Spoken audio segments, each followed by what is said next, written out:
Hello everyone, कैसे हैं आप सभी का स्वागत है अपने यूट्यूब चैनल लर्न विद प्रीत चौधरी में। आज की जो हमारी क्लास रहने वाली है उसमें हमारा टेस्ट नंबर कौन सा रहेगा? टेस्ट नंबर रहने वाला है 38वां।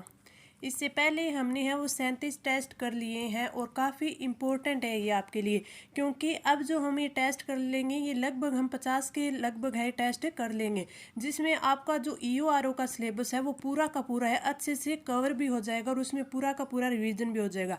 जितने इंपॉर्टेंट क्वेश्चन बनने लायक होंगे वो सबके सब मैं आपको करवा दूंगी।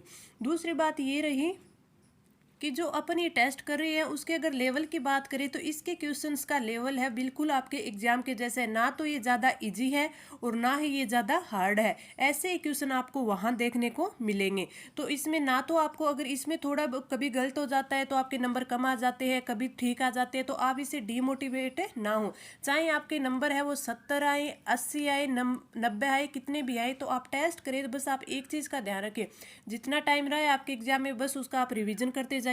दूसरा कि आप जो भी टेस्ट निकाले तो उसमें नेगेटिव है वो कम से कम करें। आप ये देखें कि मुझे जो नहीं आता है ना वो क्वेश्चन मुझे करना ही नहीं है। आप ये सोच के चलेंगे तब भी आपके है वो 7 से 8 क्वेश्चन है वो नेगेटिव में चले ही जाएंगे, क्योंकि हम ऐसे हैं कि हम ये सोचे ना कि ना मुझे तो तुक्का मारना ही नहीं है, फिर भी हमारे 7-8 ऐसे क्वेश्चन ऐसे हो जाते हैं जो हम कर ही लेते हैं कि हाँ ये तो चलो कर ही लेता हूँ, ये तो कर ही लेता हूँ, उससे आपके 7-8 क्वेश्चन तो ऐसे ही गलत हो जाते हैं। तो आपको ये हैबिट बनानी है कि आपके एग्जाम तक है आप जब भी टेस्ट निकाले ये करना है कि मुझे तुक्का तो मारना ही नहीं है, मुझे गलत तो एक भी क्वेश्चन नहीं करना है। जितना मुझे आता है बस मैं उतने उतने ही क्वेश्चन करूँगा। तो आपके एग्जाम तक आपकी आदत बन जाएगी कि आप है वो तुक्के मारना कम करेंगे और आपके क्वेश्चन है वो नेगेटिव में कम जाएंगे।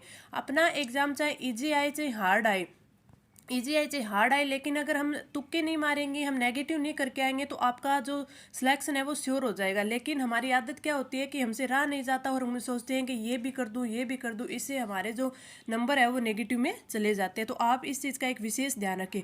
बाकी आप रिविज़न करते रहिए और हमारी क्लास के साथ टेस्ट के साथ बने रहिए। आपका कोई भी डाउट आता है तो आप कमेंट करके पूछ सकते हैं।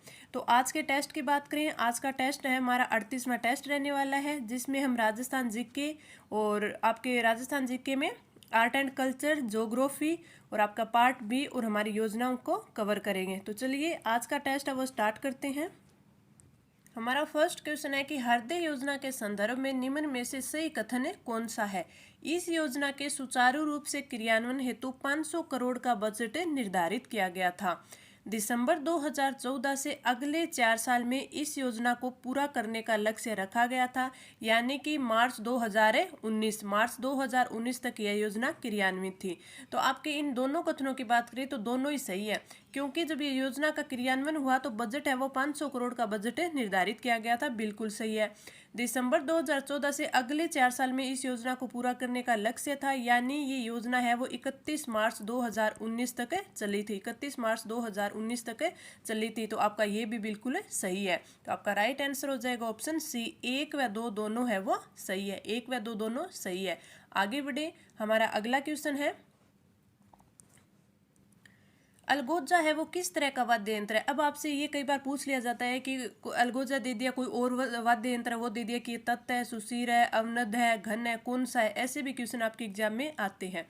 इसकी बात करें कि अलगोजा तत्वाद्य यंत्र कौन से होते हैं? तत्वाद्य यंत्र वो होते हैं जिनका तार की ध्वनि से, तार के स्वर से ध्वनि उत्पन्न होती है, तार के स्वर से वो ध्वनि उत्पन्न होती है, यानी तारों से। तो वो कौन सा होते हैं? वो होते हैं आपके तत्वाद्य यंत्र। सुशीर वाद्य यंत्र बात करें तो जो फूंक लगाकर फूंक से जो बजाए जाते हैं, जैसे कौन सा हो गया? जैसे बांसुरी हो गई, बांसुरी हो गई, शहनाई हो गई, शहनाई हो गई। और जिसे एक ये भी आप बात याद रखना कि जो शहनाई होती है उसे नफीरी भी बोलते हैं, नफीरी भी बोलते हैं। और शहनाई के साथ साथ और कौन से जो फूंक बांध के बजाए जाते हैं? पुंगी हो गई, पुंगी यानी जिसे बीन बोलते हैं, पुंगी हो गई जिसे बीन बोलते हैं। तो इस क्वेश्चन में आपका राइट आंसर को क्यों अलगोजा है, अलगोजे से भी आप फूंक वार कर उसे बजाते हैं, तो आपका राइट आंसर कौन सा हो जाएगा? ऑप्शन 2 हो जाएगा। तत्वाद्य यंत्र यानी तारों की स्वर से जो उत्पत्ति होती है, तारों से ध्वनि की उत्पत्ति होती है, वो होते हैं तत्वाद्य यंत्र होते हैं। अगर आपसे इसमें पूछ ले कि तत्वाद्य यंत्र कौन कौन से होते हैं, तो जैसे कमाइचा हो गया, कमाइचा एक तत्वाद्य यंत्र है। बपंग हो गया, बपंग भी तत्वाद्य यंत्र है, क्योंकि ये भी एग्जाम में काफी बार पूछ लिया जाता है। कल हमने जो क्वेश्चन किया जिसमें जंतर जंतर वाद्य यंत्र के बारे में पढ़ा था, तो जंतर भी कौन सा है हमने उसमें पढ़ा था कि तत्वाद्य यंत्र है। इसके साथ साथ ही रबाज और एक होता है रबाब, एक तो होता है रबाज और एक होता है रबाब, ये दोनों के दोनों कौन से तत्वाद्य यंत्र है। अवनद वाद्य यंत्र कौन से होते हैं? अवनद वे होते हैं जो कि चमड़े से मंडे होते हैं, चमड़े से मंडे होते हैं, वो कौन से होते हैं? अवनद होते हैं। जैसे पखावज हो गया, काफ़ी इंपॉर्टेंट है, एग्जाम में काफ़ी बार पूछा जाता है, पखावज हो गया। और कौन सा हो गया? ढोलक हो गया, ढोल हो गया। और नगाड़ा, जो बड़े वाले होते हैं ना, नगाड़ा हो गया। नौबत हो गई, और मांदल, चंग, ये सारे कौन से होते हैं? ये होते हैं अवनद। ये कौन से होते हैं? अवनद हो गया। तो ये जो इंपॉर्टेंट है ये आपको याद रखने हैं, रिवीजन करते समय भी इन्हीं का आपको रिवीजन करना है। घन वाद्य यंत्र कौन से होते हैं? घन वाद्य यंत्र वो होते हैं जो चोट या उन पे आघात करने से वो स्वर की उत्पत्ति करते हैं। जैसे कौन से हो गए? जैसे मंजीरा हो गया। और कौन सी? थाली हो गई, हम थाली बजाते हैं उस पर चोट करते हैं तो वो थाली बजती है ना, थाली हो गई। और कौन से? झालर हो गया। और कौन सा? जैसे चिमटा बजाते हैं, चिमटा हो गया। तो ये सारे क्या है? ये है आपके घन वाद्य यंत्र। तो आपको ध्यान रखना है, तत्वाद्य यंत्र वो होते हैं जो तारों के स्वर से जिनमें ध्वनि उत्पन्न होती है, जैसे कमाइचा, बपंग, जंतर, ये कौन से है? ये तत्वाद्य यंत्र है। सुशीर जो फूंक मार के बजाए जाते हैं, जैसे बांसुरी, बीन, शहनाई, अलगोजा। अवनद जो चमड़े से मंडे होते हैं, जैसे पखावज, ढोलक, ढोल, नगाड़ा, नौबत। और घन वाद्य यंत्र जो कि जिन पे चोट मार के या घात करके जिनसे ध्वनि निकाले जाते हैं, जैसे मंजीरा, थाली और आपकी झालर, ये सब, चिमटा, ये सब कौन से होते हैं? घन वाद्य यंत्र। तो इसका राइट आंसर कौन सा हो जाएगा? ऑप्शन 2। आगे बढ़े, हमारा अगला क्वेश्चन है, किसी नगरीय निकाय के वार्ड पार्षद के निर्वाचन के विरुद्ध निर्वाचक याचिका पर जिला न्यायाधीश द्वारा पारित निर्णय की अपील निर्णय की दिनांक से कितने समय में उच्च न्यायालय के समक्ष प्रस्तुत की जा सकती है? ये हमने कल भी पढ़ा था, कौन सी? धारा 32। तो इसमें क्या दिया था कि जो उच्च न्यायालय में अपन अपील कर सकते हैं वो कितने दिन में कर सकते हैं? 60 दिन के अंदर, 6 माह के अंदर, 30 दिन के अंदर और 1 वर्ष के अंदर। तो आपका राइट आंसर हो जाएगा ऑप्शन है थर्ड, 30 दिन के अंदर। और जो उच्च न्यायालय होगा, उच्च न्यायालय का जो आखिरी फैसला होगा वही अंतिम निर्णय होगा, अंतिम निर्णय होगा। और साथ में उच्च न्यायालय है ये कोशिश करेगा कि 3 महीने के अंदर अंदर है वो उस जो अपील की है उसका निपटान कर दे। ये भी उसमें दिया हुआ है आपकी धारा 32 में। आगे बढ़े, हमारा अगला क्वेश्चन है कि निम्नलिखित में से कौन से काल की चट्टानों से सीसा जस्ता मिलता है? आर्कियन व प्रोटेरोजोइक व वेसोजोइक, सिनोजोइक व प्रोटेरोजोइक, और कैम्ब्रियन व कार्बोनिफेरस। तो आपके सीसा व जस्ता के खाने, इसके बारे में हमने पढ़ा है। सीसा जस्ता है वो किन से निकलता है, कौन से चट्टानों से निकलता है? तो आपका राइट आंसर हो जाएगा ऑप्शन है फर्स्ट, आर्कियन व प्रोटेजोइक। आपकी चट्टानें उनसे सीसा व जस्ता निकलता है। तो राइट आंसर ऑप्शन 1। आगे बढ़े, हमारा अगला क्वेश्चन है कि निम्नलिखित में से हृदय योजना किस नोडल विभाग यानी मंत्रालय द्वारा क्रियान्वित की गई है? कौशल विकास एवं उद्यमिता मंत्रालय, स्वास्थ्य एवं परिवार कल्याण मंत्रालय, आवास एवं शहरी मंत्रालय, और आपका सामाजिक न्याय एवं अधिकारिता मंत्रालय। तो आपका राइट आंसर हो जाएगा ऑप्शन सी, आवास एवं शहरी कार्य मंत्रालय है उसके द्वारा हृदय योजना है वो क्रियान्वित की गई थी। तो राइट आंसर ऑप्शन सी। आगे बढ़े, हमारा अगला क्वेश्चन है कि हेला ख्याल के लोक संगीत राजस्थान के क्षेत्रों से संबंधित है, यानी हेला ख्याल है वो किस क्षेत्र में गाई जाती है? सीकर झुंझुनू, दौसा सवाई माधोपुर, भीलवाड़ा चित्तौड़गढ़, और डूंगरपुर और बांसवाड़ा। तो आपका राइट आंसर कौन सा हो जाएगा? राइट आंसर हो जाएगा ऑप्शन 2, जो हेला ख्याल है वो दौसा, सवाई माधोपुर, लालसोट इन क्षेत्र में ये प्रचलित है। दौसा के लालसोट, सवाई माधोपुर इन क्षेत्र में प्रचलित है। जो हेला ख्याल है जो लंबी अपने टेर के आवाज से जो गाते हैं ना, जैसे किसी को हेला देना, आवाज देना, उस हिसाब से जो ख्याल गाई जाती है वो होती है हेला ख्याल, जो कि कहाँ की? दौसा, लालसोट, सवाई माधोपुर की वहाँ की प्रसिद्ध है। इसमें आपसे कुछ और भी पूछा जा सकता है, जैसे कुचामनी ख्याल। इसमें आपसे पूछा जाता है, इंपॉर्टेंट है कि जो कुचामनी ख्याल है उसके मुख्य प्रवर्तक कौन थे? तो ये पूछा जाता है, ये थे लक्ष्मी राम थे। इंपॉर्टेंट है ये चीज। और कौन से? एक अली बख्शी ख्याल के बारे में पूछा जाता है। अली बख्शी ख्याल है वो किस क्षेत्र की थी? तो ये है वो आपके पूर्वी राजस्थान की, यानी जहाँ पे जो आपके अलवर थे, अलवर जो पहले जो रियासत थी, तो अलवर रियासत से इसकी उत्पत्ति हुई थी, यानी अली बख्शी ख्याल। एक आपके आते हैं डपाली ख्याल।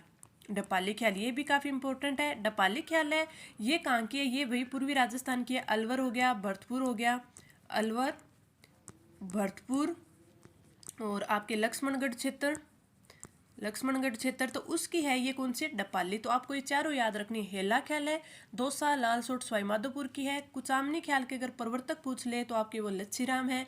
अली बख्शी ख्याल है, वो पूर्वी राजस्थान यानी अलवर से संबंधित है।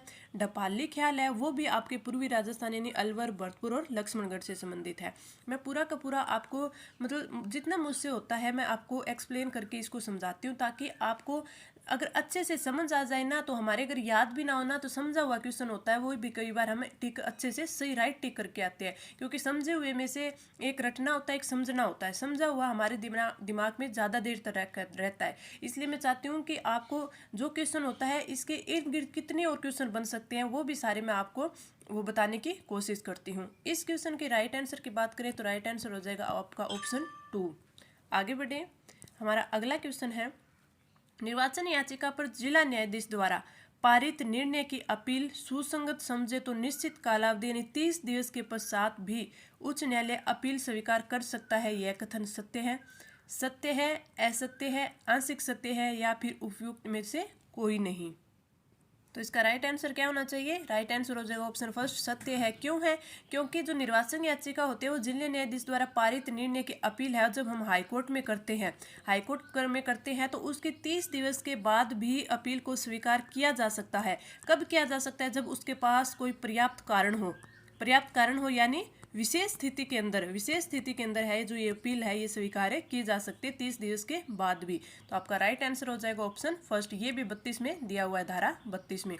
आगे बढ़े, हमारा जो अगला क्वेश्चन है वो है, कौन सा पेट्रोलियम उत्पादन स्थल बाड़मेर में स्थित नहीं है? मंगला, भाग्यम, तनोट और ऐश्वर्या।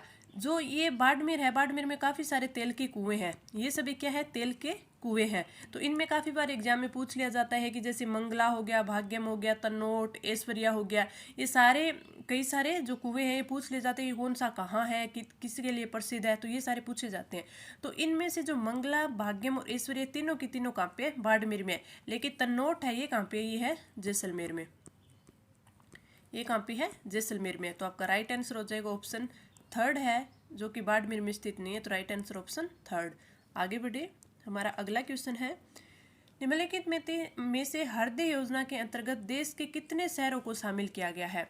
10, 12, 14 और 16। तो आपका राइट आंसर ऑप्शन बी 12 शहरों को है। देश के 12 शहरों को हृदय योजना के अंतर्गत है वो शहरों को शामिल किया गया है। अगर आपसे पूछ ले कि हृदय योजना के अंतर्गत राजस्थान के कितने शहरों को शामिल किया गया है, तो राजस्थान के एक शहर को शामिल किया गया है, वो भी कौन से? अजमेर को।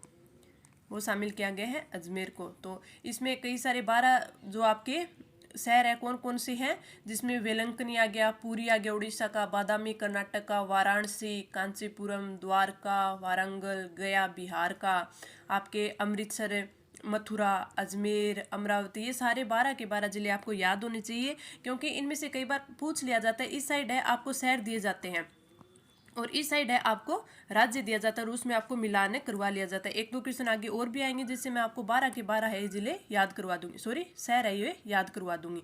तो आप आगे तक बने रहें। आगे बढ़े, हमारा अगला क्वेश्चन है कि हमें सुमेलित करना है कि ये जो इस साइड है वो वाद्य यंत्र दिए गए और इस साइड है ये कौन से वाद्य यंत्र है? घन है, तत् है, सुशीर है, अवनद है। अब मैंने आपको पीछे भी इसमें से करवाया है। तो पहला इसमें दिया इकतारा। हमने भी पीछे क्वेश्चन में बात की थी, जो इकतारा है वो कौन सा है? तारों वाला वाद्य यंत्र यानी तत्वाद्य यंत्र है। इकतारा हो गया। हमने और कौन कौन से पढ़े थे? इकतारा, कमाइचा। ये बार बार मैं रिपीट करवा रही हूँ ताकि आपके यहीं के यहीं याद हो जाए। कमाइचा, भपंग, जंतर, रबाज और रबाब, ये 2 वाद्य यंत्र है एक जैसे दिखने वाले। ठीक है। अलगोजा हमने अभी बात की, सुशीर वाद्य यंत्र यानी फूंक से मारकर जिसे बजाया जाता है। सुशीर वाद्य यंत्र में और कौन कौन से आ जाती है? शहनाई आ जाती है, बांसुरी आ जाती है, आपकी पुंगी आ जाती है, और शहनाई को ही आपकी क्या बोलते हैं? शहनाई को ही नफीरी भी बोलते हैं। तो ये सब कौन सी? ये सुशीर वाद्य यंत्र है। झांझ की बात करें तो झांझ है, ये क्या है, ये है आपके घन वाद्य यंत्र। घन वाद्य यंत्र कौन से होते हैं, जो चोट या आघात करके बजाए जाते हैं। इनमें से और कौन सा हो गया, इनमें से और कौन सा हो गया, आपके आपके हो गया एक ये जो चोट मार के, जैसे मंजीरा, मंजीरा हो गया, थाली हो गई, चिमटा हो गया, थाली, चिमटा, झालर, ये सब क्या होते हैं, जो आघात यानी चोट करके बजाए जाते हैं, यानी घन वाद्य यंत्र। मांदल की बात करें तो मांदल है ये आपका अवनद वाद्य यंत्र है, जिसमें अवनद में और कौन कौन से हो गए, जो चमड़े से बने हुए होते हैं, जब पखावज हो गया, पखावज हो गया, नगाड़ा हो गया, नौबत हो गया, नगाड़ा नौबत हो गया, मांदल हो ही गया, चंग हो गया, ये सब कौन से होते हैं, अवनद होते हैं। तो ऐसे आप इनका मिलान कर लीजिए। अब आगे नीचे जिसमें जो कूट दिया हुआ होगा उसमें आप राइट आंसर पर क्लिक कर सकते हैं। आगे बढ़े, हमारा अगला क्वेश्चन है, राजस्थान नगरपालिका अधिनियम 2009 की धारा 31 के अंतर्गत निर्वाचन याचिका किसके समक्ष प्रस्तुत की जा सकती है? किसी भी जिला न्यायाधीश के मध्य, किसी भी जिला न्यायाधीश के समक्ष। दूसरा, संबंधित नगरपालिका क्षेत्र पर क्षेत्रीय अधिकारिता रखने वाले जिले न्यायाधीश के समक्ष, मुख्य निर्वाचन अधिकारी के समक्ष और राज्य निर्वाचन अधिकारी के समक्ष। तो आपका राइट आंसर हो जाएगा ऑप्शन 2, यानी जिस नगरपालिका, यानी जो नगरपालिका जिस जिले में आती है और उस नगरपालिका पे जो क्षेत्रीय अधिकारिता रखने वाला जो जिला न्यायाधीश होगा, यानी जिला आपका न्यायालय होगा, उसके जिला न्यायाधीश के समक्ष रखी जाती है। तो राइट आंसर हो जाएगा ऑप्शन 2। आगे बढ़े, हमारा अगला क्वेश्चन है, पलाना क्षेत्र निम्नलिखित में से किस स्रोत के लिए प्रसिद्ध है? सीसा, लिग्नाइट, कॉपर और फेरस। तो आपका राइट आंसर हो जाएगा ऑप्शन 2। जो लिग्नाइट कोयला है, लिग्नाइट कोयला है, कोयले के आपको पता है कि 4 किस्में होती है इसमें। सबसे पहले होती है पीट, जो कि सबसे, जिसको सबसे घटिया बोलते हैं। दूसरी होती है इसकी लिग्नाइट, दूसरी होती है लिग्नाइट। तीसरी होती है बिटुमिन्स, बिटुमिन्स। और चौथी होती है एंथ्रोसाइट, एंथ्रोसाइट। जो एंथ्रोसाइट होती है सबसे बढ़िया वाला कोयला होता है, जिसमें सबसे कम धुआं और सबसे कम जिसमें राख बनती है, सबसे अच्छे से जलता है, वो कौन सा होता है? एंथ्रोसाइट होता है। हमें कौन सा पूछा है? लिग्नाइट पूछा है। और लिग्नाइट है ये भूरे रंग की ज्वाला के साथ जलता है, या फिर भूरे रंग का मान लीजिए आपको इसे, वो होता है लिग्नाइट। लिग्नाइट की अगर बात करें तो अपने पूरे भारत में देखें तो राजस्थान दूसरे नंबर पे आता है लिग्नाइट के उत्पादन के मामले में। और अगर भारत की पूछ ले कि सबसे ज़्यादा भारत में कौन सा कोयला होता है, या फिर भारत है जो मान ये हमें कि दुनिया में भारत में सबसे ज़्यादा बिटुमिन्स होता है, यानी भारत में सबसे ज़्यादा कौन सा होता है? बिटुमिन्स होता है। बिटुमिन्स के मामले में दुनिया में भारत है वो दूसरे नंबर पर है। ठीक है, अब अपन को पूछा है लिग्नाइट, लिग्नाइट है वो कहाँ पाया जाता है राजस्थान में? एक तो बाड़मेर में, बाड़मेर में, जालिपा कपूरडी वगैरह जो क्षेत्र है ना बाड़मेर के, उसमें, और आपके जो ये बीकानेर है, बीकानेर, बीकानेर में पाया जाता है। और बीकानेर में कौन कौन सी जगह, जैसे पलाना, ये अभी हमें दिया गया है ना क्षेत्र, ये पलाना, ये कहाँ पे है? बीकानेर में है पलाना। और एक साथ में इसके क्या होता है? बरसिंहसर, बरसिंहसर भी होता है, बरसिंहसर होता है। तो ये सारे क्या है? ये कोयला उत्पादन क्षेत्र है। और कौन से कोयला? लिग्नाइट उत्पादन क्षेत्र। तो इस क्वेश्चन का राइट आंसर ऑप्शन 2। आगे बढ़े, हमारा अगला क्वेश्चन है, निम्नलिखित में से हृदय योजना के अंतर्गत राजस्थान के किस शहर को शामिल किया गया है? ये तो आपको अच्छे से भी याद हो गया है। आपका राइट आंसर ऑप्शन ए, अजमेर को। आगे बढ़े, हमारा अगला क्वेश्चन है, लोकवाद्य यंत्र भपंग राजस्थान के किस क्षेत्र से संबंधित है? मेवात, मेवाड़, मेरवाड़ा और मारवाड़। अभी भपंग है, ये हमने पढ़ा कि भपंग है वो कौन सा वाद्य यंत्र होता है? ये होता है तत् वाद्य यंत्र, यानी जो कि तारों से जो ध्वनि उत्पन्न होती है, स्वर उत्पन्न होती है, उससे इसकी ध्वनि उत्पन्न होती है। तो यानी भपंग क्या है? तत् वाद्य यंत्र है। और ये कहाँ से प्रसिद्ध है, यानी किस क्षेत्र का है? तो ये आपका राइट आंसर हो जाएगा ऑप्शन ए, मेवात। मेवात क्षेत्र में जो भपंग है ये है। और ये कौन सा है? तत् वाद्य यंत्र है। अगर आपसे पूछ ले कि जो आपका भपंग है इसके प्रमुख वादक पूछ ले आपसे, प्रमुख वादक पूछ ले, तो वो है जहूर खां मेवाती, जहूर खां मेवाती है ये प्रमुख वादक है, मेवाती। तो ये भी आपसे पूछा जा सकता है। भपंग से कितने होंगे कि भपंग कौन सा है? तत् वाद्य यंत्र है। अब हमने पिछले 2 क्वेश्चन में है ये वाद्य यंत्र थोड़ा सा रिवीजन कर लिया था, हमें देखते ही पता चल गया था कि हाँ भपंग है वो कौन सा है? तत् वाद्य यंत्र है। किस क्षेत्र का प्रसिद्ध है? मेवात का है। प्रमुख वाद्य यंत्र Zahoor Khan Mewati. Right answer option A. आगे बढ़े, हमारा अगला क्वेश्चन है, किसी नगरपालिका सदस्य के लिए निर्वाचन संबंधित अपराध या भ्रष्ट आचरण का दोषी सिद्ध होने की तारीख से निरहरता कालावधि या उससे अधिकतम कितने समय के लिए अयोग्य किया जा सकता है? 5 वर्ष, 7 वर्ष, 6 वर्ष और 2 वर्ष। तो आपका राइट आंसर हो जाएगा ऑप्शन थर्ड 6 वर्ष के लिए। और भ्रष्ट आचरण है ये कौन सी धारा में है? आपकी धारा 29 में है। धारा 29 में क्या दिया हुआ है? भ्रष्ट आचरण दिया हुआ है। तो ऐसे भी आपको याद होनी चाहिए, क्योंकि आपके जैसे 2016 है तो 2016 में आपके एग्जाम आया हुआ, जो एग्जाम में जो क्वेश्चन आया था कि मिथ्या घोषणा किस, मिथ्या घोषणा ये कौन सी धारा में दी हुई है, तो ये आपकी कौन सी में दी हुई है, मैंने आपको ये बताया भी था। आप कमेंट करके नीचे बताएं कि किस आपकी धारा में वो मिथ्या घोषणा यानी झूठी घोषणा या गलत घोषणा है वो बताई गई है। आगे बढ़े, हमारा अगला क्वेश्चन है कि निम्न में से कौन सा खनिज तेल का क्षेत्र राजस्थान के बाड़मेर जिले में नहीं है? मंगला फर्स्ट, विजया, सौभाग्यम और सरस्वती। देखने में तो सारे ही लग रहे हैं, मंगला भी लग रहा है, विजय भी लग रहा है, सौभाग्यम भी लग रहा है, सरस्वती लग रहा है, लेकिन हमें थोड़ा सा अच्छे से पढ़ना है। अब इसमें देखेंगे तो हमने पीछे भी पढ़ा था कि मंगला, विजया, भाग्यम और सरस्वती है, और इसने क्या दे दिया? सौभाग्यम दे दिया। तो इतने से में गलती हो जाती है। तो जो सौभाग्यम नाम से कोई तेल का कुआं नहीं है, तो आपका राइट आंसर कौन सा हो जाएगा? ऑप्शन है थर्ड हो जाएगा कि खनिज तेल का राजस्थान के बाड़मेर जिले में नहीं है। बाड़मेर नहीं है, जो सौभाग्यम है ये किसी में भी नहीं है। तो आपका राइट आंसर हो जाएगा ऑप्शन थर्ड। भाग्यम की जगह वो कौन सा है? सौभाग्यम की जगह वो है भाग्यम। भाग्यम तेल का कुआं जो कि बाड़मेर में है। मंगला, विजया, सरस्वती तेल क्षेत्र ये बाड़मेर में स्थित है। इस क्वेश्चन का राइट आंसर ऑप्शन थर्ड। आगे बढ़े, हमारा अगला क्वेश्चन है हृदय योजना के संदर्भ में सूची फर्स्ट को सूची सेकंड से मिलान करना है, सम्मिलित करना है। ये इस साइड है हृदय योजना सम्मिलित शहर आ गए, इस साइड में राज्य आ गए। मैंने बताया था मैं आपको 12 के 12 याद करवा दूंगी। अब इसमें देखते हैं कि इसमें पहला है वेलंकनी। वेलंकनी है वो किसका है? ये है तमिलनाडु का। तो वेलंकनी आ गया तमिलनाडु में। पुरी, पुरी हमें सभी को पता है कि पुरी कहाँ पे है? उड़ीसा है, तो पुरी उड़ीसा। बादामी, बादामी कर्नाटक का शहर है, तो ये आ गया कर्नाटक में। और वाराणसी सभी जानते हैं, तो कौन सा हो गया? उत्तर प्रदेश हो गया। अगर बाई चांस आपको ऐसे याद ना है तो आपको सबसे पहले हमें है कि पुरी का तो हमें पता है, पुरी का पता है कि उड़ीसा में आता है, तो 2 नंबर में डी आएगा। 2 नंबर में डी आएगा, तो देखते हैं कि 2 नंबर में डी ए में नहीं हो सकता, बी में नहीं हो सकता, या तो सी होएगा या डी होएगा।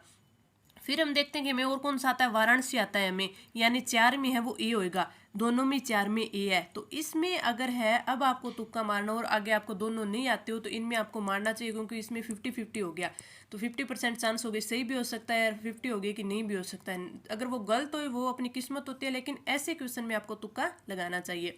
अब अगर आपको वेलंकनी और बादामी का पता है तभी ये आपका क्वेश्चन है सही होगा। लेकिन कई बार बाय किस्मत ये हो जाता है कि इसमें जो फोर्थ में हमें पता है कि वाराणसी में उत्तर प्रदेश हो गया, यानी फोर्थ में ए आएगा, तो इनमें ए से एक में है वो एक आता ए आता और इसमें एक में नहीं आता, तो हमें पता चल जाता कि हाँ ये बिल्कुल सही, हम टिक कराते। वेलंकनी किस में है? तमिलनाडु में, यानी ए में सी आएगा, तो आपका ऑप्शन सी है वो बिल्कुल सही हो जाएगा। Right answer option C. इस प्रकार भी कई बार आप क्वेश्चन में जो ऑप्शन होते हैं वो एलिमिनेट करके आंसर टिक कर सकते हैं। आगे बढ़े, हमारा जो अगला क्वेश्चन है कि रतवाई लोकगीत किस क्षेत्र में गाए जाते हैं? मेवाड़, मारवाड़, मेवात और हाड़ौती। तो आपके राइट आंसर होगा ऑप्शन थर्ड मेवात, यानी अलवर क्षेत्र। अलवर क्षेत्र में जो रतवई होता है ये मेव जाति का नृत्य है। मेव जाति का नृत्य है, और मेव जाति के 2 नृत्य ज़्यादा प्रसिद्ध है। 2 कौन से? एक तो रणबाजा और दूसरा कौन सा? रतवई। दूसरा रतवई। एग्जाम में आपको जो व्यावसायिक नृत्य होते हैं वो भी पूछे जाते हैं, आपको जाति विशेष भी पूछे जाते हैं, आपको क्षेत्र विशेष भी पूछे जाते हैं। तो आपको थोड़ा सा अच्छे से ध्यान रखना है कि किस किस जाति के, जैसे भिल्लों के कौन से होते हैं, ग्रासियों के कौन से होते हैं, सांसी जनजाति कौन से होती है, गुज्जर जनजाति कैसे होते हैं, कौन से होते हैं, तो ये भी आपको याद होने चाहिए। मेव जाति के 2 होते हैं, रणबाजा और रतवई। और जो रतवई नृत्य है इसको खारी नृत्य भी बोला जाता है।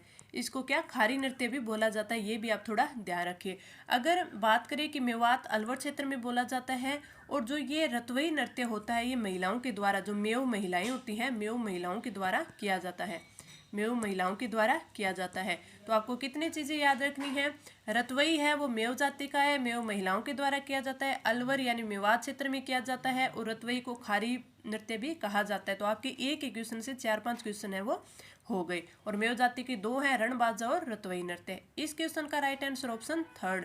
आगे बढ़े, हमारा अगला क्वेश्चन है निम्न में से कौन सा राजस्थान नगरपालिका अधिनियम 2009 की धारा 35 में निर्वाचन संबंधित अपराध के लिए जो डिस्क्वालीफाई यानी अयोग्यताएं हैं वो किए सदस्य की निर्हरता कालावधि को समाप्त या कम कर सकता है? कौन कर सकता है? राज्य निर्वाचन आयोग, जिला निर्वाचन आयोग, योजना आयोग या फिर नीति आयोग। तो आपका राइट आंसर हो जाएगा ऑप्शन ए, राज्य निर्वाचन आयोग। इसमें तो मैंने ऑप्शन ऐसे बना दिए कि देखते ही पता चल रहा है कि राइट आंसर कौन सा हो जाएगा, ऑप्शन फर्स्ट ही हो जाएगा। आगे बढ़े, हमारा अगला क्वेश्चन है, सवला लोहारिया खनन क्षेत्र निम्नलिखित में से किस जिले में स्थित है? भीलवाड़ा, दौसा, बाड़मेर और आपके डूंगरपुर। तो आपका राइट आंसर हो जाएगा ऑप्शन फोर्थ, डूंगरपुर। और ये जो सबला लोहारिया खनन क्षेत्र है ये किस खनिज के लिए है? किस खनिज के लिए? डूंगरपुर में हमें पता चल गया किस खनिज के लिए है, तो ये है लाइमस्टोन के लिए, लाइमस्टोन के लिए। तो आपका राइट आंसर कौन सा हो जाएगा? ऑप्शन है fourth, right answer option fourth. आगे बढ़े, हमारा अगला क्वेश्चन है कि हृदय योजना के संदर्भ में सूची फर्स्ट को सूची सेकंड में मिलान कीजिए। वही हमें है, इस साइड शहर और राज्य दिए गए हैं। अब हमें सबसे पहला किसका पता है? हमें सबसे पहले गया बिहार का पता है, तो यानी फोर्थ में ए आएगा। फोर्थ में ए है वो दो में है, ए में भी है और डी में है, यानी हमें बी और सी एलिमिनेट कर दिया। अब हमें कौन सा पता है? द्वारका का पता है। द्वारका कहाँ पे है? गुजरात पे, यानी दो में सी आ जाएगा। दो में सी, देखिए दोनों में सी दे रखा है, इसमें हमें पता नहीं चलेगा। अब हम बात करें कि जो आपका ये जो कांचीपुरम है ये कहाँ है? तो कांचीपुरम तमिलनाडु में है, यानी ए में डी आएगा। ए में डी फर्स्ट में है, तो आपका राइट आंसर कौन सा हो जाएगा? ऑप्शन है ए।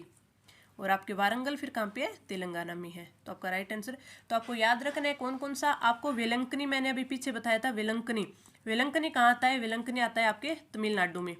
वेलंकनी कहाँ आता है? तमिलनाडु में। पूरी कहाँ आता है? ओडिशा में। पूरी ओडिशा में। फिर उसके बाद हमने पढ़ा बादामी। बादामी कहाँ आता है? कर्नाटका में। बादामी कहाँ आता है? कर्नाटका में। फिर हमने कौन सा पढ़ा था? वाराणसी पढ़ा था, वाराणसी। तो वाराणसी कहाँ आता है? अपने उत्तर प्रदेश यानी यूपी में। बाकी कांचीपुरम आपके तमिलनाडु में, द्वारका गुजरात में, वारंगल बिहार में, सॉरी वारंगल आपके तेलंगाना में, और गया बिहार में। इसके अलावा और कौन से रह गए? अमृतसर रह गया। अमृतसर सभी को पता है पंजाब में आता है। इनमें से अमृतसर पंजाब में आ गया। और इसके अलावा आपको हमें पता है अजमेर आ गया। अजमेर कहाँ पे? हमारे राजस्थान में है। इसके अलावा और कौन सा रह गया? मथुरा रह गया। मथुरा कहाँ पे है? यूपी में। और एक क्या रह गया? अमरावती रह गया। अमरावती जो कहाँ पे है? आंध्र प्रदेश में। तो ये 12 के 12 हमें अच्छे से याद भी हो गए। आगे बढ़े, हमारा अगला क्वेश्चन है, निम्नलिखित में से कौन सी लोक संगीत और नृत्य शैली के केवल मात्र जयपुर से संबंधित है? ऐसी कौन सी है जो केवल जयपुर से संबंधित है? तुराकलंगी, संवाग, तमाशा और नौटंकी। तो कौन सी होगी जो कि ओनली जयपुर से ही संबंधित है? तो आपका राइट आंसर हो जाएगा ऑप्शन थर्ड, तमाशा। तमाशा है वो जयपुर, मात्र जयपुर से संबंधित है। अब तमाशा की बात करें तो ये वैसे तो तमाशा ये मूलतः तो महाराष्ट्र का है, महाराष्ट्र का है, लेकिन महाराष्ट्र से इसे जयपुर लाया गया था। महाराष्ट्र से जयपुर लाया गया था। और कौन लेके आए थे? ये सबसे पहले मान सिंह फर्स्ट लेके आए थे, मान सिंह फर्स्ट लेके आए थे।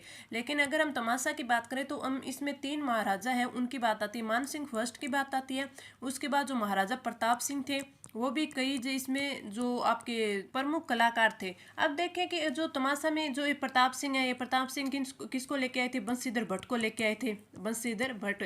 अगर आपसे पूछ ले कि बंशीधर भट्ट का किससे संबंधित है, तो ये तमाशा से संबंधित है। फिर इसके बाद में है वो राम सिंह द्वितीय भी थे, राम सिंह द्वितीय भी थे, जो भी इन कई जो कलाकार थे उनको लेकर आए थे। उनको राम सिंह, जो ये आपके राम सिंह द्वितीय थे, इन्होंने कई ने आश्रय दिया था जयपुर में। तो जो तमाशा है वो मूलतः महाराष्ट्र का है, लेकिन जयपुर लाया गया था। जैसे मान सिंह फर्स्ट सबसे पहले लेके आए थे कई कलाकारों को, उसके बाद है फिर प्रताप सिंह लेके आए, उसके बाद फिर राम सिंह सेकंड लेके आए। तो इस प्रकार ये महाराष्ट्र से जयपुर आया था।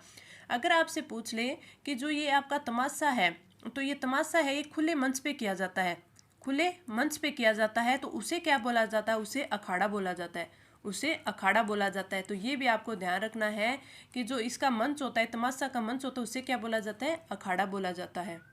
इस क्वेश्चन की बात करें तो आपका राइट आंसर हो जाएगा ऑप्शन थर्ड। आगे बढ़े, हमारा अगला क्वेश्चन है, राजस्थान नगरपालिका अधिनियम 2009 की किस धारा में नगर निकाय में निर्वाचित सदस्य और अध्यक्ष पद की शपथ लेते हैं? 36, 35, 34 और 37 किस में पद की शपथ है?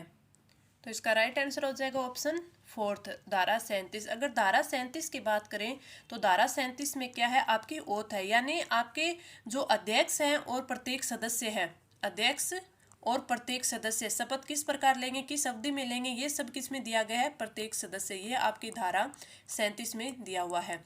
सबसे पहले आपको याद रखना है कि समय, कितने समय में वो शपथ लेंगे, तो 1 माह। जब प्रथम बैठक होती है ना, प्रथम बैठक से की तारीख से 1 माह में ये शपथ ली जाएगी, यानी 1 माह के भीतर भीतर ये शपथ ली जाएगी। अगर ये पूछ ले किसके समक्ष लेंगे, किसके समक्ष लेंगे, तो ये समक्ष लेंगे राज्य सरकार द्वारा कोई भी प्राधिकृत व्यक्ति हो, कोई भी प्राधिकृत व्यक्ति हो तो उसके समक्ष है ये शपथ लेंगे। लेकिन अगर ये पूछ ले, जो संशोधन हुआ था आपके 31 मार्च 2011 में संशोधन हुआ था, तो उससे पहले है जो आपके जो समक्ष शपथ ली जाती थी उसके लिए पूर्व कलेक्टर लिखा जाता था कि कलेक्टर के समक्ष है वो शपथ लेंगे। लेकिन अब जो संशोधन करके क्या बोल दिया गया है कि राज्य सरकार द्वारा जो भी प्राधिकृत व्यक्ति होगा वो इसकी शपथ लेगा। और इसमें क्या दिया हुआ है, इसमें दिया गया है कि इसमें छूट दी गई है कि इसमें छूट भी हो सकती है, यानी 1 महीने के भीतर अगर शपथ नहीं लेता है तो उनको छूट कौन कौन से, अगर इस अवधि में कोई विचाराधीन कैदी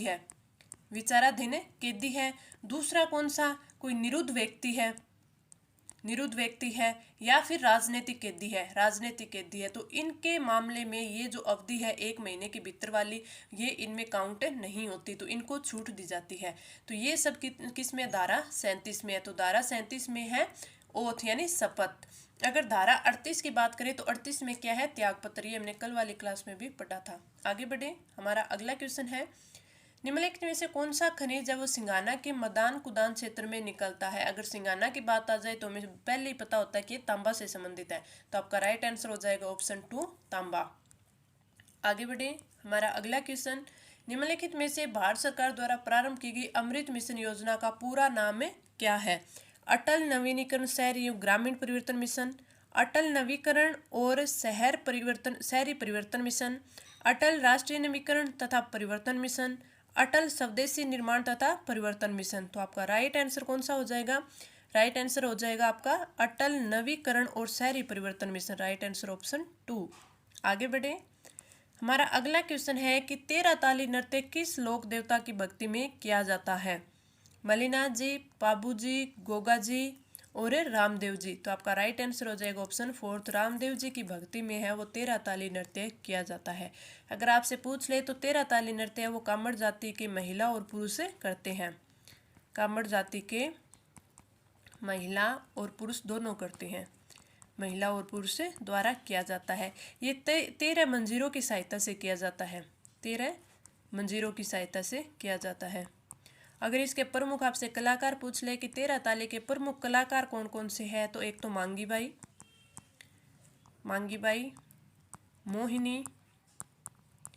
मोहिनी,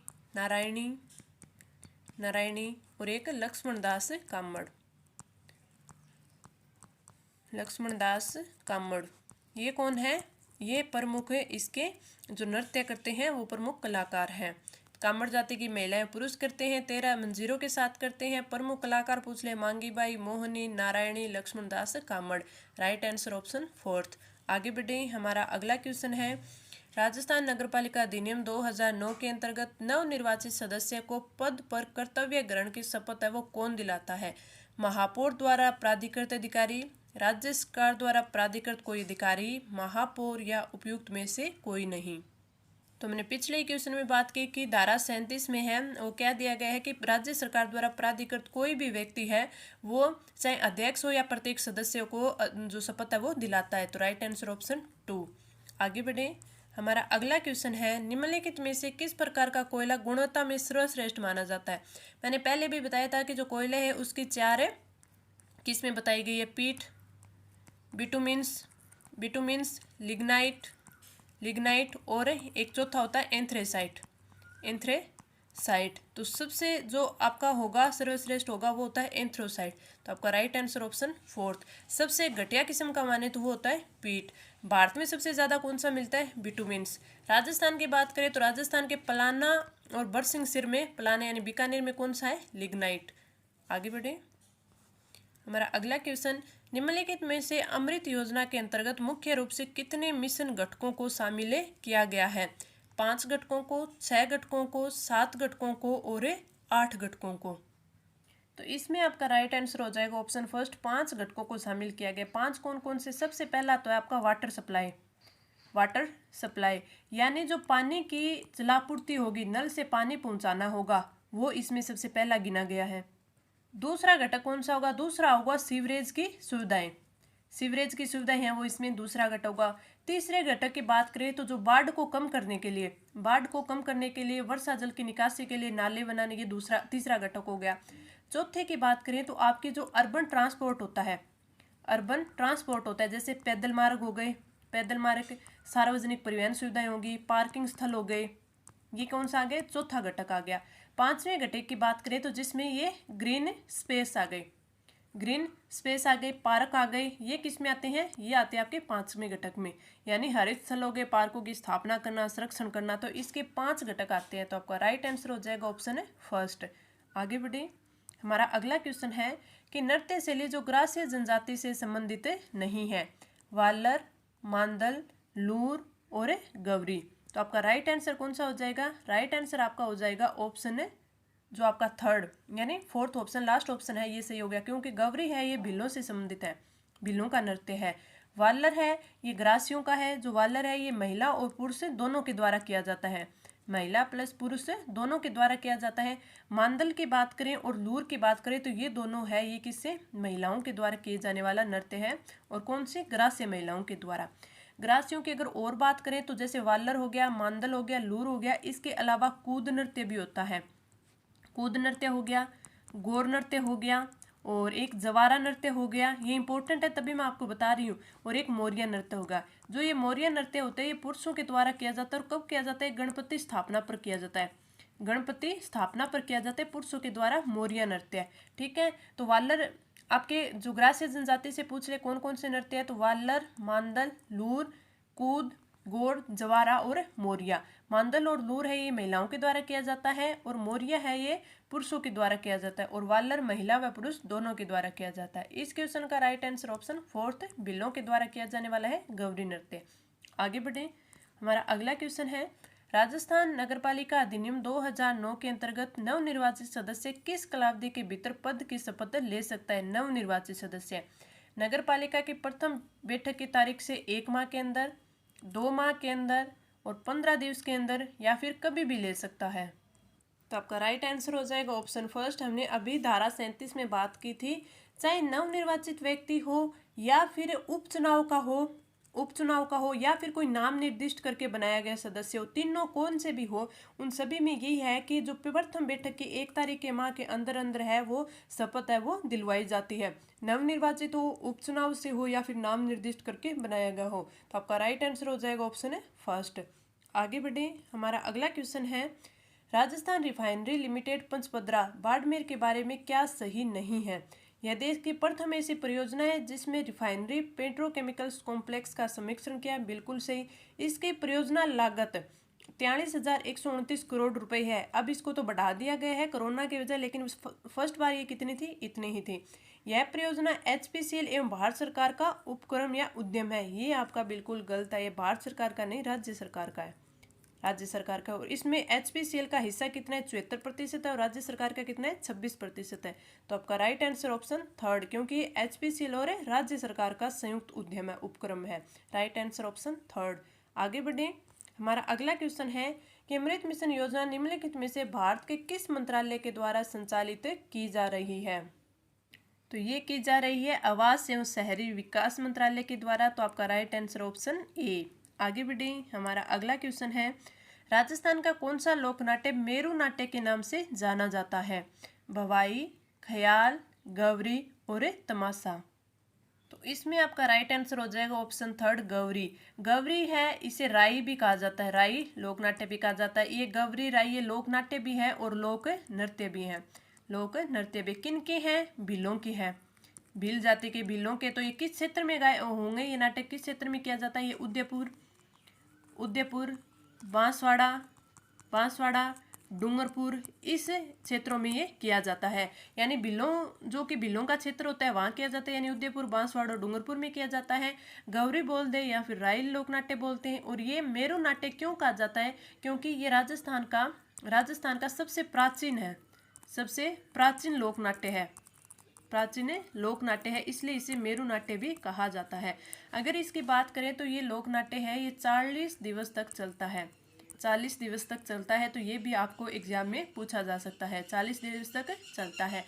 अगर पूछ ले कि इसका मुख्य आधार क्या है, तो मुख्य आधार है जो शिव व भस्मासुर की जो कथा है, शिव व भस्मासुर की कथा, भस्मासुर की कथा है, ये इसका मुख्य आधार है कि कथा। ठीक है, ये नृत्य और नाटक दोनों है। तो आपका राइट आंसर हो जाएगा ऑप्शन थर्ड। अगर गौरी नृत्य के बारे में और पूछ लिया जाए तो इनमें से ही आपको पूछा जाएगा कि गौरी नृत्य उसे राई नृत्य भी कहा जाता है, नाट्य भी है। मुख्य आधार इसका है शिव व भस्मासुर की कथा। इसमें ये कौन से क्षेत्र में, तो भीलों से संबंधित क्षेत्र जैसे उदयपुर, बांसवाड़ा, डूंगरपुर हो गया। राजस्थान का प्राचीन लोक नाट्य है, 40 दिवस के अंदर किया जाता है। तो आपका राइट आंसर ऑप्शन थर्ड। आगे बढ़े, अगर भवाई नृत्य की बात करें तो ये मूलतः गुजरात का है, लेकिन जो गुजरात के सीमावर्ती क्षेत्र है वहाँ पे ये किया जाता है भवाई नृत्य। ख्याल के बारे में हमने पढ़ा ही था, कुचामनी ख्याल होगी, अलीबख्शी ख्याल होगी, डपाली ख्याल होगी, हिला ख्याल होगी, जो कि आपकी दौसा, लाल सोट और सवाईमाधोपुर की है। तमाशा की बात करें, तमाशा भी हमने पढ़ लिया, ये जयपुर का है और लाया कहाँ से गया था, महाराष्ट्र से लाया गया था। ठीक है, तो ये आपका तमाशा हो गया। आगे बढ़े, हमारा अगला क्वेश्चन है, राजस्थान नगरपालिका अधिनियम 2009 के अंतर्गत किसके समक्ष किसी नगरीय निकाय के वार्ड सदस्य के निर्वाचन के विरुद्ध दायर निर्वाचन याचिका पर जिला न्यायाधीश द्वारा पारित आदेश के विरुद्ध अपील प्रस्तुत की जा सकती है? सिविल न्यायालय में, सेशन न्यायालय में, उच्च न्यायालय में और उपयुक्त में से किसी में भी। तो आपका राइट आंसर उच्च न्यायालय में। जिला न्यायालय न्यायाधीश द्वारा पारित आदेश के विरुद्ध है वो उच्च न्यायालय में की जा सकती है। Right answer option third. उच्च न्यायालय है वो 3 महीने के अंदर कोशिश करेगा कि इस अपील का निपटारा किया जाए, और जो इसका लास्ट जो फैसला होगा वो अंतिम फैसला होगा। तो इसका राइट आंसर ऑप्शन थर्ड। आगे बढ़े, हमारा अगला क्वेश्चन है, नगरपालिका सदस्य अपना त्याग पत्र किसे प्रस्तुत करेगा? नगरपालिका अध्यक्ष को, कार्यपालक मजिस्ट्रेट को, नगरपालिका अध्यक्ष को और आपके मुख्य नगरपालिका अधिकारी को। तो आपका राइट आंसर कौन सा होगा, वो देगा नगरपालिका अध्यक्ष को। तो राइट आंसर ऑप्शन थर्ड हो जाएगा।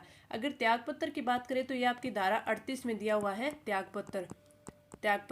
तो त्यागपत्र के लिए कोई भी सदस्य होगा वो कार्यपालक मजिस्ट्रेट होता है, यानी ये कार्यपालक मजिस्ट्रेट होता है कि द्वारा एक प्रमाणित नोटिस होता है, प्रमाणित नोटिस द्वारा है वो त्यागपत्र देगा, और वो प्रमाणित नोटिस के द्वारा देगा। लेकिन जो त्यागपत्र है वो किसको देगा? अध्यक्ष को देगा। कल मैंने आपको एक क्वेश्चन करवाया था कि जो आपका जो त्यागपत्र है वो कब से प्रभावी माना जाएगा, तो उसमें मैंने आपको ऑप्शन बी करवा दिया था, उसमें ऑप्शन सी होगा, यानी दोनों के द्वारा। यानी दोनों के द्वारा कैसे? अगर त्यागपत्र नोटिस की तारीख से 15 दिन के बाद प्रभावी माना जाएगा, यानी 15 दिन की अगर समाप्ति हो गई उसके अंदर अगर जो आपके नगरपालिका अध्यक्ष उन्होंने इसको स्वीकार नहीं किया है तो भी वो माना जाएगा, यानी जो त्यागपत्र नोटिस की तारीख के 15 दिन के पश्चात। या फिर अध्यक्ष द्वारा त्यागपत्र स्वीकार करने की तारीख जो भी अगर पहले हो जाए तो उसी को क्या माना जाएगा? त्यागपत्र मान लिया जाएगा कि वो उस दिन से प्रभावी हो गया है। तो ये दोनों ही माना जाएगा। तो इस क्वेश्चन का राइट आंसर ऑप्शन थर्ड। आगे बढ़े, हमारा अगला क्वेश्चन है कि गुलाबी मार्बल मिलता है कहाँ मिलता है? उदयपुर में, जैसलमेर में, जयपुर में और जालौर में। तो इसका आपका राइट आंसर हो जाएगा ऑप्शन फर्स्ट, उदयपुर में। गुलाबी मार्बल है यानी पिंक मार्बल है वो बाबरमल उदयपुर व देवी माता उदयपुर में, इन स्थानों पर है वो मिलता है जो गुलाबी मार्बल मिलता है। इसमें राजस्थान में जो प्राप्ति के स्थान है यानी मार्बल की जो किस्में है वो कई बार और भी पूछ ली जाती है। जैसे एक पिस्ता मार्बल भी पूछ लिया जाता है कि जो पिस्ता मार्बल है वो कहाँ पाया जाता है, तो वो पाया जाता है आपके आंधी जयपुर में, और एक झीरी अलवर में भी पाया जाता है, लेकिन ज़्यादातर आंधी जयपुर में। अगर आपके काले मार्बल की बात करें कि काला मार्बल है वो कहाँ पाया जाता है, तो काला मार्बल पाया जाता है आपका भेंसलाना जयपुर में। ये काफ़ी बार पूछा जाता है। लाल मार्बल की बात कर ले, लाल मार्बल कहाँ पाया जाता है, तो धौलपुर में पाया जाता है, धौलपुर में। पीले की पूछ ले तो पीला जैसलमेर में पाया ही जाता है, सभी को पता है। बैंगनी मार्बल की बात कर ले, बैंगनी मार्बल है ये आपके पाया जाता है बांसवाड़ा में, और बांसवाड़ा में भी कहा त्रिपुर सुंदरी में, बांसवाड़ा में। ठीक है, और एक ये आपका है ना ये सतरंगा मार्बल भी पूछा जाता है कि सतरंगा मार्बल है ये कहाँ पाया जाता है, तो ये खांद्रापाली में पाया जाता है, तो ये काफ़ी इंपॉर्टेंट है, ये भी आप थोड़े ध्यान रखिएगा। जो पिंक है गुलाबी मार्बल है बाबरमल व देवी माता उदयपुर में पाया जाता है। पिस्ता है ये जयपुर में। काला मार्बल काला मार्बल भेसलाना जयपुर में, लाल धौलपुर में, बैंगनी बांसवाड़ा में और त्रिपुरी सुंदरी में, और सतरंगा है वो खांद्रा पाली में पाया जाता है। इस क्वेश्चन का राइट आंसर ऑप्शन 1। आगे बढ़े, हमारा अगला क्वेश्चन है, निम्नलिखित में से कौन सा लोक नृत्य होली पर नहीं किया जाता? गेर, नेजा, चंग और पणिहारी। तो इसमें आपका राइट आंसर हो जाएगा ऑप्शन 4 पणियारी। जो गेर, नेजा और चंग है ये तीनों के तीनों है होली पे किए जाने वाले नृत्य है, लेकिन जो पणिहारी है ये होली पे नहीं किया जाता। पणिहारी लोक नृत्य कालबेलिया समुदाय का है, कालबेलिया समुदाय का है। इसमें आपसे पूछा जाता है कि कालबेलिया समुदाय के और नृत्य कौन से होते हैं, तो पणिहारी हो गया, इंडोनी हो गया, इंडोनी ये भी इम्पोर्टेंट है। इसके अलावा शंकरिया नृत्य हो गया, शंकरिया नृत्य हो गया। इसके अलावा बागड़िया नृत्य हो गया, बागड़िया नृत्य हो गया, ये भी इम्पोर्टेंट है। और आपसे पूछा जा सकता है कि जो कालबेलिया समुदाय की जो औरतें हैं वो भीख मांगते इसमें कौन सा नृत्य करते हैं, तो ये बागड़िया करते हैं भीख मांगते इसमें, तो ये भी आपको ध्यान रखना है। जो अलग से फैक्ट्स होते हैं वो मैं कोशिश करती हूँ कि आपको पूरे के पूरे बता दिए जाए, ताकि उनसे अगर कोई भी क्वेश्चन आए तो वो आपका सही हो जाए। तो कालबेलिया समुदाय के पूछ लिए जाए तो इंडोनी, पणिहारी, शंकरिया और बागड़िया नृत्य। आगे बढ़े, हमारा अगला क्वेश्चन है, नगर पालिका सदस्य द्वारा अध्यक्ष को प्रस्तुत त्यागपत्र के लिखित नोटिस के संबंध में क्या आवश्यक है? नोटिस है वो कार्यपालक मजिस्ट्रेट से अनुप्रमाणित है, नोटिस मुख्य नगर पालिका अधिकारी से, इसमें तो ये पहला ही सही हो गया, तो आपका राइट आंसर हो जाएगा ऑप्शन 1। आगे बढ़े, हमारा अगला क्वेश्चन, जामसर प्रसिद्ध है, जामसर है वो किसके लिए प्रसिद्ध है? रॉक फॉस्फेट के लिए, जिप्सम के लिए, मुल्तानी मिट्टी के लिए और एस्बेस्टस के लिए। तो आपका राइट आंसर कौन सा हो जाएगा? ऑप्शन 2 जिप्सम के लिए। जामसर है वो जिप्सम के लिए प्रसिद्ध है और है कहाँ पे? ये है बीकानेर में। तो आपका राइट आंसर ऑप्शन 2। आगे बढ़े, हमारा अगला क्वेश्चन है, निम्नलिखित में से कौन सा केवल पुरुषों के द्वारा किए जाने वाला नृत्य नहीं है? यानी इनमें से कौन सा है जो केवल पुरुष नहीं करते? गेर नृत्य, ढोल, लूर और अग्नि नृत्य। तो आपका राइट आंसर हो जाएगा ऑप्शन 3 लूर नृत्य। लूर नृत्य है वो महिलाओं के द्वारा किया जाता है, महिलाओं के द्वारा किया जाता है। आपको कमेंट करके बताना है कि जो लूर नृत्य है वो किस समुदाय का है। मैंने अभी पीछे ही आपको बताया था कि किस समुदाय का है, तो आपको ये बताना है कि किस समुदाय का है। गेर नृत्य की बात करें तो ये भीलों का नृत्य है, गेर नृत्य है ये होली पे किया जाता है, भीलों के द्वारा, पुरुषों के द्वारा किया जाता है। ढोल नृत्य जालोर का प्रसिद्ध है, जो कि थांकना शैली में बजाया जाता है, काफ़ी इंपॉर्टेंट है। इसके प्रकाश को लाने में, यानी ढोल नृत्य को है प्रकाश में लाने का किसको दिया जाता है? श्रेय जयनारायण व्यास को दिया जाता है, जो कि हमारे पहले मुख्यमंत्री थे। अग्नि नृत्य की बात करें तो ये बीकानेर का प्रसिद्ध है, जो कतरियासर में किया जाता है। तो आपका राइट आंसर हो जाएगा ऑप्शन 3। आगे बढ़े, हमारा अगला क्वेश्चन कि जो चार बेत है वो क्या है? नाथ समुदाय से जुड़ा प्रसिद्ध नृत्य, गेर नृत्य के साथ प्रयुक्त वाद्य, ग्रासिया जनजाति से जुड़ा गीत, या फिर काव्य से भरपूर एक लोक नाट्य विद्या। तो आपका राइट आंसर हो जाएगा ऑप्शन 4। चार बेत है वो काव्य से भरपूर एक लोक नाट्य विद्या है। तो ये हमारे इंपॉर्टेंट 42 क्वेश्चन है, मैंने आपको विद एक्सप्लेनेशन अच्छे से समझाए, अच्छे से याद भी करवाए हैं।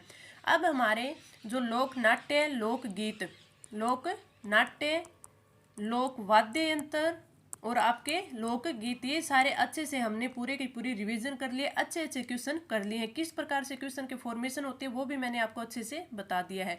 इसके साथ हमने खनिज का टॉपिक भी अच्छे से कवर कर लिया है। अब हम आगे हैं वो करेंगे अगले क्लास में। हमारा जो 39वां टेस्ट होगा उसमें हम आपके करेंगे जनसंख्या, क्योंकि जनसंख्या का आपने क्वेश्चन देखा होगा कि हर एग्जाम में 2 से 3 क्वेश्चन बनते ही बनते हैं। काफ़ी इंपॉर्टेंट टॉपिक है, जिसके हम जो भी इंपॉर्टेंट क्वेश्चन होंगे वो हम कल करेंगे। साथ में जो आपके पर्यटन है, पर्यटन के मैंने काफ़ी इंपॉर्टेंट क्वेश्चन है, ये टॉपिक भी पूरा करवाया, उसके बाद मैंने इसके क्वेश्चन करवाए हैं।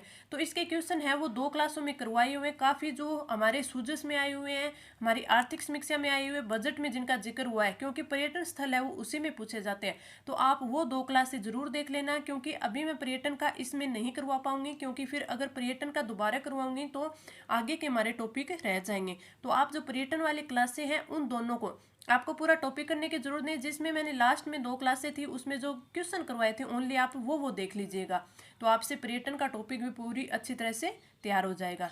तो चलिए मिलते हैं हमारे अगले टेस्ट में, अगले क्लास में। तो इस क्लास में इतना ही, धन्यवाद।